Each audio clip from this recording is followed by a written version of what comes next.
के गनगन गरेर बसिरहनु भएको हो तपाईँ? के गनगन गर्नु नि, फोन लाउँदा फोन लाग्दैन। माइत गएकी बुहारी फर्केर आउँदिन। 25 वर्ष माइत बसेर ल्याएको पनि अझै माइतै बसेर हगाइन। हार भइसक्यो म त। अहिलेसम्म आएको छैन तपाईँको बुहारी? छैन नि। आउनु पर्ने त यत्रो दिन भइसक्यो। खोइ के हो के म केही जानिन। र त छोरालाई फोन लाउनु नि, छोरालाई फोन गर्नु नि। एकचोटि अब तपाईँले भन्दा लाग्दो रहन्छ, एकचोटि छोरालाई फोन गर्नु भन्दा लाग्यो। अब फोन नगरी भएन, मजाले छोरालाई सम्झाउनु। अब घर पुर्याउनलाई पनि भाउजू माइतदेखि त आउनु पर्ने, अझै पो आउनु भयो, अझै पो जानु भएको रहेछ नि तपाईँ त। त्यही त भाउजू माइतबाट आउनुहुन्छ र घर जाउँ भनेर बसेको, मेरो कति बितिसक्यो। अर्की छोरीमा रोइसक्यो मम्मी मम्मी भनेर भाउजू नआएर बिराक्तै चलिसक्यो हामीले। हामी त गयौँ। ए हुन्छ, खोइ आमा पर्दैन जाऊ त। यत्रो दिन बसेर खोइ आमा भन्छ चेपार भएछ। उता जा, छुनु पर्दैन तैँले मेरो। अनि के भयो आमा? अघि आएर गाउँभरिका सबैले काम भर्दै यत्रो बनाइदिएको थिएँ, क्या हो? अनि 2-4 दिन माइत बस्दाखेरि गाउँका भेला पारेर मेरो कुरा गरिहाल्नुपर्छ। के साह्रो गर्नुभएको हो तपाईँले आमा? कति अति गर्न थाल्नु भयो क्या तपाईँले? म 2 दिन माइत गएर बस्नु पाएको छुइनँ, गाउँका भेला पारो राखेको कुरा गरो, अनि खोइ आमा खुट्टा ढोक्छु भन्दा पनि ढोक्न नदियो। के गर्नुभएको तपाईँले? यो म तपाईँसँग अब साँच्ची केही गर्दा नसक्ने भइसक्यो। अब छोरालाई फोन गर्छु। गर्नु केही हुँदैन, गर्नु हुन्छ, गर्नु म पनि गर्छु नि। के छ छोरा खबर? ठिकै छ त माताजी, के गरी खाँदै हुन्छ? ए बसेर खाँदैछौँ। तेरी स्वास्नीले त मलाई त बसी खानु न उठी खानु बनाइसकि सकिनँ है। म अब सक्दिनँ घर बस्न। कहिले आउने होस्?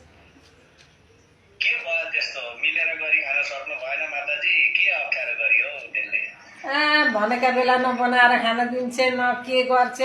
ए माइत गएकी भर्खर आउँदैछ। सकिनँ है, मैले सकिनँ छोरा। अब माइत हुनेका जान्छन् नि माताजी। अब तपाईँका माइत छैनन्, तपाईँ जान पाउनुहुन्न। बुहारी गर्दामा खुसी पो हुनुपर्छ त।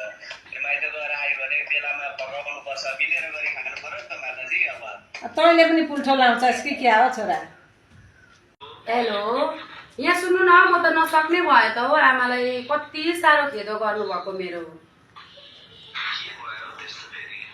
अनि यहाँ हेर्नु न, माइत गएर आज आएको, कति थोक गाउँभरिका भेला पारेर कति थोक भन्नुभयो। केही गर्दा नहुने। तपाईँलाई पनि फोन गर्छु म, अब छोरालाई फोन गरेर कुरो गर्छु भन्ने हुन्थ्यो। कति बाजी हुन्छ, कति थोक भन्नुहुन्छ। म त नसक्ने भयो हौ। मिलाउँदैछन् भने अब घरमा 2जना सासू बुहारी, अब मर्दा पनि चाहिन्छ, माग्दा पनि चाहिन्छ, जहिले चाहिने। 2जना मान्छे मिल्न कति गाह्रो भयो। 2जना मिलेर बस्दा हुन्छ त। अब माइत गएर आएको दिन अलिअलि गाँसी गर्नु भयो, सहनु पर्यो नि त। माइतमा रमाइलो गरेको पनि थोरै दुःख त यता सहना हुन्छ त। त्यसलाई मिलाउँदा त हुँदैन हुँदैन, म त नसक्ने भएँ। अब जेसुकै गर्नु, म चाहिँ अहिले फोन राख्छु।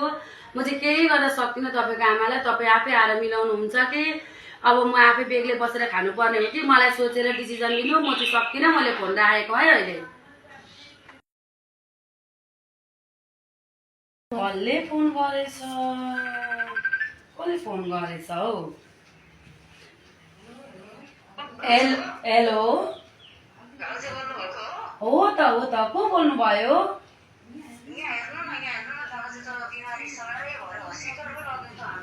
होइन के भन्नुहुन्छ हौ? के भयो दाजुले? अहिले फोनमा बोल्नु भएको त मसँग। ला हो र, के भन्नुहुन्छ हौ? के भएर?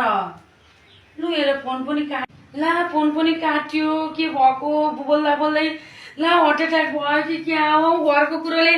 ए आमा कहाँ हुनुहुन्छ? यता आउनु न आमा।